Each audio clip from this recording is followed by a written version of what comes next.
Good morning, everyone. This is Ruth Mission Abuan, your senior vlogger.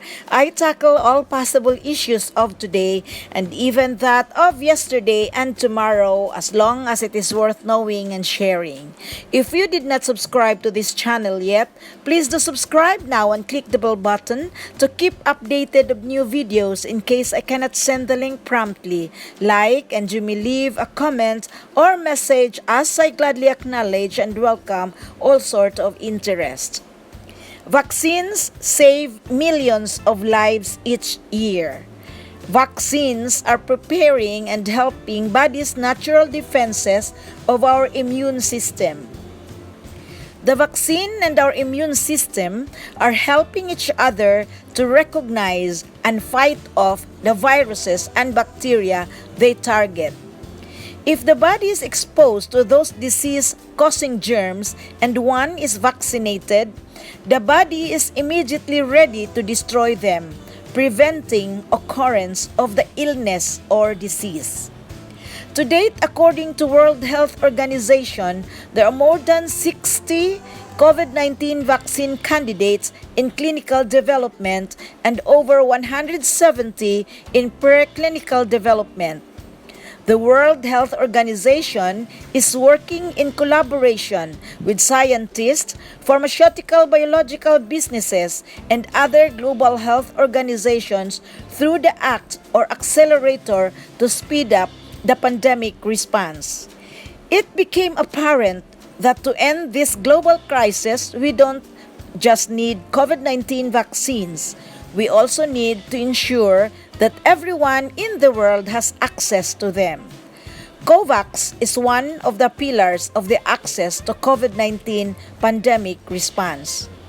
COVAX is a result of an extraordinary and unique global collaboration launched in April 2020 by the World Health Organization, the European Commission, and France in response to this pandemic. Together with governments, global health organizations, biological manufacturers, biological scientists, private sectors, civil society, and philanthropies, with the aim of providing innovative and equitable access to COVID-19 diagnostics, treatments, and vaccine. COVAX is focused on the availability of the vaccine to end the pandemic.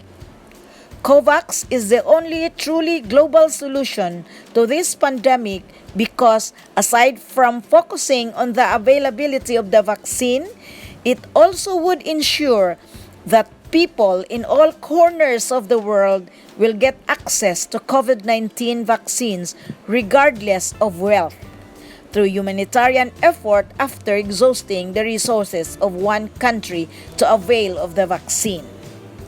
As of December 28, 2020, large-scale Phase 3 trials are in progress in the U.S. for the following vaccines: AstraZeneca, Janssen's, and Novavax. As per WHO Bulletin updated in January 15, 2021, there are but only 2 COVID-19 vaccines that are authorized and recommended for use in the United States. To date, AstraZeneca gets EUA or Emergency Use Authorization from the Philippines Food and Drug Administration. FDA granted the authorization after detailed review by medical and regulatory experts in the country. Part of the agreement, 17 million doses is anticipated to arrive in May and the first batch to arrive in the first quarter of this year. The vaccine regimen comprises 2 equal standard doses of 0.5 ml each, administered 4 to 12 weeks apart. The interim data from the ongoing Phase 3 trial shows that the vaccine has an efficacy of 70% after the first dose. Individuals receiving the vaccine will be closely monitored in case of untoward or adverse events reaction. However, Germany Immunization Commission recommends that AstraZeneca be given to individuals between 18 to 64 years old. On January 14, 2021, Philippines granted EUA or Emergency Use Authorization to Pfizer-BioNTech. This vaccine is said to be effective against new variants that emerge in UK and South Africa. Australia's Therapeutic Goods Administration provisionally approved the vaccine for use in individuals aged 16 years old and above. However, vaccines that are granted EUA by the Philippines Food and Drug Administration are considered safe based on the available evidence to date. Although vaccination for COVID-19 is not mandatory, the government is highly encouraging the people to get vaccinated and be protected against this deadly but preventable disease. Vaccines differ in their composition and how they trigger the immune response of an individual to create an antibody. The vaccine can be inactivated, weakened, or killed. There could be possible side effects that could include pain, redness, itchiness, or swelling at the injection site, which may last for a few hours, or fever, feeling of fatigue or weakness, headache, dizziness, diarrhea, or nausea. If you experience any of these, consult the nearest healthcare professional. Vaccines cannot be purchased from private clinics or pharmacies, at least for now. Currently, only the government that is duly authorized to procure and administer the vaccine, until a full market authorization is issued by the FDA. Vaccines should not be sold elsewhere.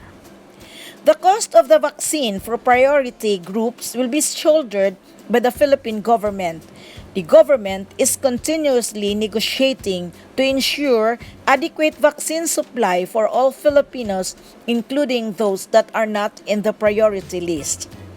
While waiting for the vaccine, let us remain vigilant and continue to observe minimum public health standards to prevent transmission of the virus, such as wearing of face masks and face shield, washing of hands as frequent as possible, or disinfecting hands with alcohol as frequent as possible.